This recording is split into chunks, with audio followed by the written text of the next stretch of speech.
Salut tout le monde, coucou les proches, j'espère que vous allez bien. Et pour ceux qui vont découvrir ou tomber par hasard sur ce podcast, moi c'est Laetitia, j'ai 32 ans et pendant quelques mois je vais voyager en Asie du Sud-Est. Actuellement je suis au Vietnam, dans ma chambre d'hôtel et il est 10h. Je suis réveillée depuis 7h30 parce que les Vietnamiens sont des lève-tôt et ont commencé les travaux avec la perceuse à 7h30 dans l'hôtel. C'était sympa. Mais c'est pas grave, je le prends bien. Ça permet de commencer la journée plus tôt et de profiter. Donc voilà, je suis partie de Paris. J'ai volé avec Turkish Airlines. Que je recommanderais pas forcément. Enfin, ça s'est bien passé, mais honnêtement, pour d'autres compagnies, on a mieux quand même. Pour ma part, j'ai la phobie de l'avion, donc le premier vol, j'ai fait Paris-Istanbul pendant 3h30. Ça s'est bien passé, il n'y avait pas de turbulence. Et par contre, ensuite, j'avais 2h50 d'escale à Istanbul. Et on s'est installé dans le deuxième avion. Puis on a attendu 1 heure, plus d'1 heure. Et au final, ils nous ont annoncé qu'on devait changer d'avion, qu'on ne pouvait pas décoller avec celui-ci qui avait un problème technique. J'ai envie de vous dire, en même temps, je préfère ça plutôt qu'un problème durant le vol. Mais du coup, voilà, ça nous a pris 3 heures pour changer d'avion, passer à une porte qui était à l'autre bout de l'aéroport, attendre encore, pouvoir embarquer, s'installer. Et dans un avion qui malheureusement était un peu plus cheap, qui était un peu plus vieux que celui dans lequel on était monté. Mais voilà, au moins on a pu voler sans problème. Il y a juste eu 2 moments où ils ont demandé d'attacher les ceintures pour quelques turbulences, mais qui n'étaient pas très fortes, donc tant mieux. Et le vol a duré 9h30. J'ai cru crever de manque de sommeil. Franchement, c'est terrible. Le manque de sommeil, c'est horrible. Mais en plus, il y avait 2 bébés qui arrêtaient pas de pleurer et qui se relayaient à 70% du temps. Malheureusement, les pauvres, je pense que c'était compliqué pour eux aussi. Mais voilà, ça a été. Du coup, on a atterri vers 20h à Ho Chi Minh, dans le sud du Vietnam. Et moi qui avais pourtant préparé, regardé des vidéos sur YouTube, écouté des podcasts pour me dire ok, je vais m'organiser, je sais qu'à l'arrivée, je vais avoir besoin de plans que j'ai téléchargés hors ligne avec Maps.me pour pouvoir me guider dans ce nouveau pays sans avoir internet. Et je m'étais dit je prendrais le bus pour pouvoir arriver à mon hôtel dans le centre-ville, ce qui aurait coûté très peu, moins d'€1 je pense. Et je m'étais dit pareil que j'allais acheter la carte SIM le lendemain dans une boutique Vietel, qui est un opérateur vietnamien et qui fonctionne très bien. Mais bon, non, ça s'est pas passé comme ça. Parce qu'au final, à 20h, j'avais pas dormi depuis plus de 24 heures. J'avais le cerveau en bouillie. Il faisait chaud. Alors, je préfère ça plutôt que le froid de France. Hein. Mais j'avoue qu'en arrivant, t'as voyagé, tu pues. Il fait 27 degrés. T'as ton petit... Enfin, plutôt moi, je voyage avec un sac à dos qui fait à peu près 5 ou 6 kilos sur les épaules, et puis un petit sac de 10 litres devant. Mais bon, dans l'ensemble, je ressemble quand même à Dora l'exploratrice. Hein. Je fais 1m61. Donc j'avoue que, au final, je me suis dit, tu sais quoi, accepte la facilité, accepte de payer un peu plus, mais d'arriver plus vite à l'hôtel, de pouvoir prendre une douche. Donc c'est ce que j'ai fait. Au final, j'ai pris une carte SIM à l'aéroport, chez cet opérateur Vietel, qui m'a coûté 9€ pour 15 jours, mais en internet illimité. C'est pas le meilleur prix, mais honnêtement, ça m'allait. très bien sur le coup. On verra pour plus tard, pour prendre une autre carte SIM qui me durera 1 mois.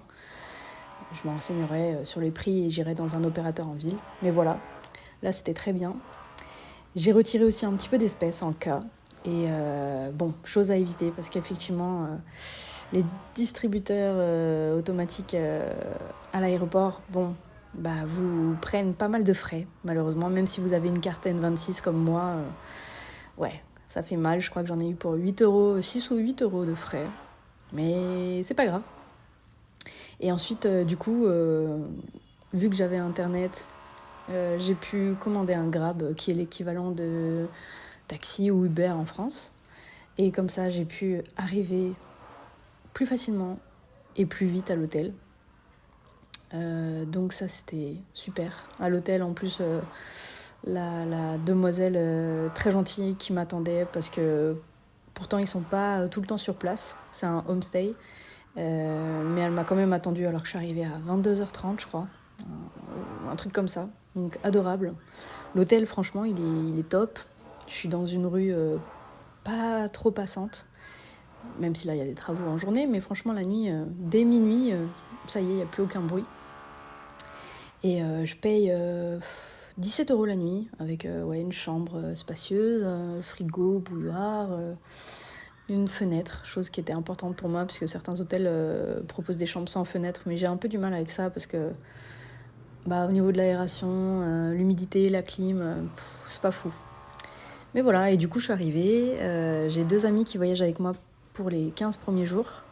Elles étaient arrivées le matin même avant moi, elles ont volé avec Qatar Airways. Ça s'est très très bien passé pour elles, donc tant mieux. Je recommande d'ailleurs cette compagnie. Moi, je l'avais prise aussi en rentrant de Nouvelle-Zélande quand c'était le Covid. Et franchement, rien à dire. C'était top. Donc voilà, ça c'était une parenthèse. Et au final, tout se passe bien. On a commencé à profiter, à se balader dans la ville. Le soir de mon arrivée, on est allé manger dans un restaurant à côté. Un peu cher, mais honnêtement... ça le faisait, on a pris un plat avec des légumes, des nouilles sautées, et une boisson. Et à 3, on en a eu pour 17 €. Donc ça reste raisonnable. On peut toujours trouver moins cher si on mange de la street food, mais là honnêtement on était posés, il y avait un peu de musique et tout, donc c'était cool. Et puis hier on s'est baladé dans la ville. Et là, ça y est, moi je me régale. Je retrouve les jus de canne à sucre, les jus de fruits, les smoothies. J'ai eu un smoothie mangue, il était incroyable. Et un café glacé que j'ai goûté aussi, il était très très bon. Et il m'a coûté 67 centimes. Le smoothie à la mangue, il m'a coûté 1 € et quelques. Franchement, c'est incroyable. Et j'ai beaucoup de gratitude de pouvoir voyager ici avec ce budget qui me permet de profiter pleinement. Donc c'est cool. Voilà, et aujourd'hui, nous on prend le bus direction Maito. Alors je sais pas comment ça se prononce réellement. C'est une ville dans le delta du Mekong. Donc voilà, on va aller là-bas. On en a pour 1h40 de bus, c'est pas très long d'ici. Et puis on a pris un Airbnb avec 2 chambres, donc ça c'est top. Donc on va voir ce que ça donne. Et voilà. Honnêtement, je suis trop contente d'être là. Hier, il faisait 33 degrés, beau soleil. Aujourd'hui, c'est un petit peu gris, mais il fait tout aussi bon. Et le climat est assez... plutôt sec. C'est agréable. En tout cas, dans le sud du Vietnam, ici à Ho Chi Minh, il fait beau. Je sais que c'est pas trop le cas en ce moment dans le centre du Vietnam. Dans le nord, je sais pas. Mais voilà, franchement, ça fait plaisir. Même si j'avoue... faut que le corps s'adapte. Hier, je transpirais sous le t-shirt. C'était pas très agréable, mais je sais que le corps va s'adapter au fur et à mesure. Et je préfère ça plutôt que le froid qu'il faisait en France. Et surtout dans la région parisienne, j'ai eu la neige avant de partir. 2 jours avant, il a neigé. Incroyable. Moi qui vis habituellement dans le sud-ouest, à Bayonne, j'avoue que là, ça avait piqué de retourner en région parisienne pour voir un peu la famille et les proches avant de prendre l'avion à Paris. J'étais malheureuse, hein. Honnêtement, le climat, c'était dur. Donc là, je suis contente d'être ici. Les Vietnamiens sont vraiment accueillants. Je les trouve souriants, avenants. Ils aident si vous avez besoin d'un renseignement, de trouver un endroit. Et ils connaissent pas trop de mots en anglais. Il y en a certains qui parlent pas du tout anglais, mais il y a quand même des sourires, il y a beaucoup de hello. Et voilà, franchement, pour l'instant, je trouve que c'est top parce que j'avais un peu d'a priori, j'avais entendu beaucoup de choses sur le Vietnam et comme quoi c'était parfois compliqué pour certains. Mais honnêtement, pour moi, c'est pas le cas.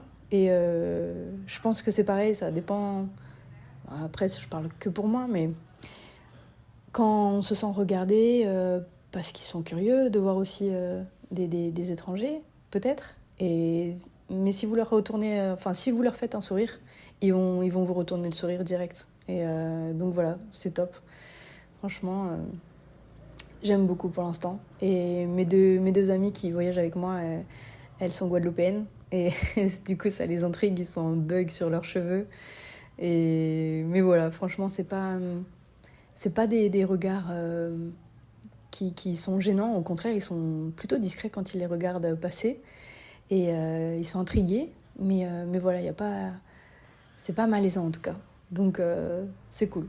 Franchement, je suis contente. Elle aussi, je pense, j'espère. Je pense que vous les entendrez peut-être dans un prochain épisode. Et hier, on a marché 18 km. Franchement, c'était hard sur la fin de la journée. On l'a senti dans les jambes, dans les mollets.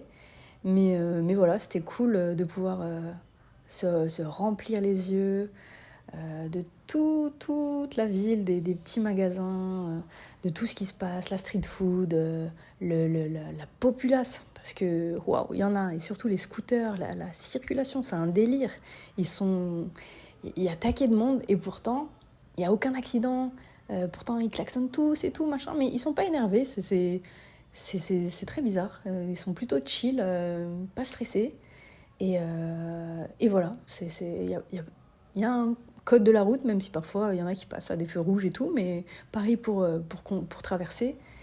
Et bien, il faut se lancer et marcher en gardant sa cadence, en regardant un petit peu ceux qui arrivent, mais c'est eux au final qui vont freiner doucement et vous éviter, passer devant ou derrière vous. Et voilà, ça se fait. C'est impressionnant, on est encore en bug pour traverser et on reste prudente, mais on y arrive. Et voilà, et hier soir, avec ma pote Dilou, nous on est allés se faire masser. Moi j'ai fait un massage des pieds et elle a fait un massage du corps. Et franchement, c'était top. Et chose vraiment agréable, c'est qu'ils vous accueillent. Ils nous ont donné une petite boisson de thé glacé sucré à boire.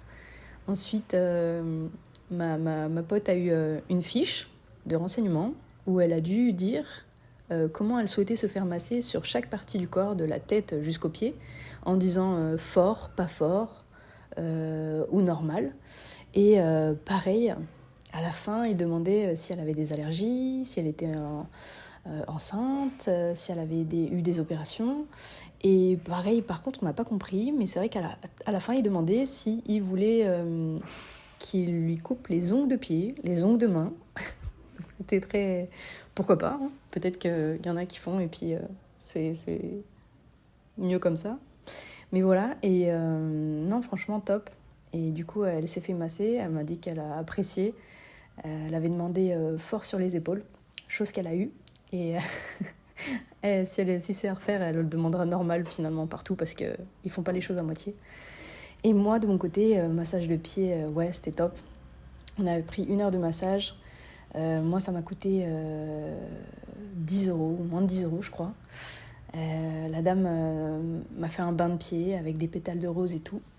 Ensuite, elle a massé tout ce qui était mollets et pieds. Et j'avoue qu'avec les 18 km dans les jambes, ça a fait beaucoup de bien.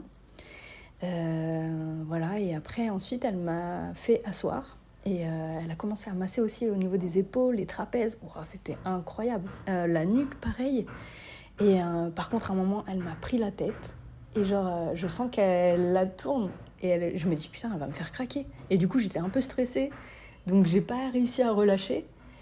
Et elle a pas réussi à me faire craquer du coup du côté gauche. Et je me suis dit, waouh, faut que je me détende parce que sinon, c'est un coup à me faire mal. Et je pense qu'elle sait ce qu'elle fait, donc fais confiance. Du coup, quand elle m'a tourné la tête à droite, je me suis détendue. Et là, ça a craqué, les gars. C'était incroyable. Je me suis dit, waouh! Là, il y a eu, je sais pas, au moins, je sais pas combien de cervicales qui ont été débloquées. Et pareil, après, elle m'a tiré les bras en arrière et elle mettait son genou sur ma colonne vertébrale. Et pareil, ça a craqué à certains endroits. Et ensuite, je sais pas comment décrire ça, mais en gros, ils prennent les mains et ils tapotent, comme font parfois aussi les Indiens, et ça claque. Ça fait un bruit où c'est impressionnant, mais au final, ça fait pas mal. Et voilà, elle a détendu tout le dos comme ça. Et pareil, après, elle tapait avec son avant-bras, son poing, je sais pas. J'avoue que ça remue, mais je pense que ça a des bienfaits derrière, en tout cas, j'espère. J'ai peut-être perdu quelques neurones, mais voilà, franchement, c'était cool. Je recommande. Et elles sont vraiment petits soins. Elles sont vraiment souriantes. Non, franchement, c'est vraiment agréable. Donc, voilà. Je vous tiendrai au courant pour la suite des aventures. Et puis, en attendant, je vous fais des bisous. Ciao!